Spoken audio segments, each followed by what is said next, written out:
Қазақ зиялыларының дін қақында айтқаны, халқымыздың ілгеріде өмір сүрген зиялылары дін жайында көптеген ойларын қалдырған. Соларды оқысаң, көкеге қонар асыл сөз ислам дінінің ізгілігін түсінуге жол ашады. Мәселен, Абай өзінің 45-ші қара сөзінде неше мың түрлі діннің бәрі де ғаделет, махаббат Құдайға лайық деген дейді.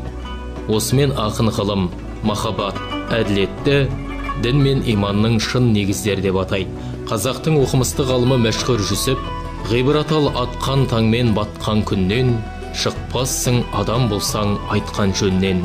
Басыңа қайғы келсе қапа болма, тарылып, назаланып, шықпа діннен деп, жаратылысқа мән беріп, қиынға сабырмен төзіп, дінде бол, иманыңды сақта дегенді айтады. Осы секілді шәкәрім, дін тазасын діннен ізде, дін шатағын сынға сал.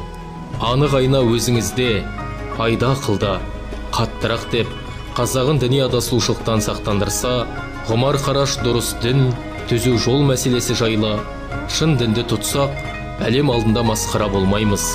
Ақиқат дін жолмен жүріп тапқан киім-кешек, тамақ, үй-жай сияқты игіліктеріміз адал болады да, өзге жолмен тапқан нәрселеріміз арам болады.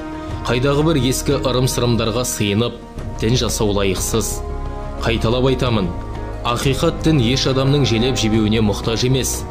Ал діннің өзі адамдарды дұрыс сақтай алады, дұрыс жолға бағыштайды деп дәлелденген шындық.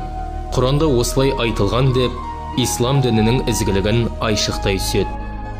Зиялылар айтқан сөздің түйінін біз Абайдың мына 4 жол өлеңінен көреміз. Махаббатпен жаратқан адамзатты, сен де сүй, ол Алланы жаннан тәтті. Адамзаттың бәрін сүй бауырым деп, және хақ жолы осы деп әділетті.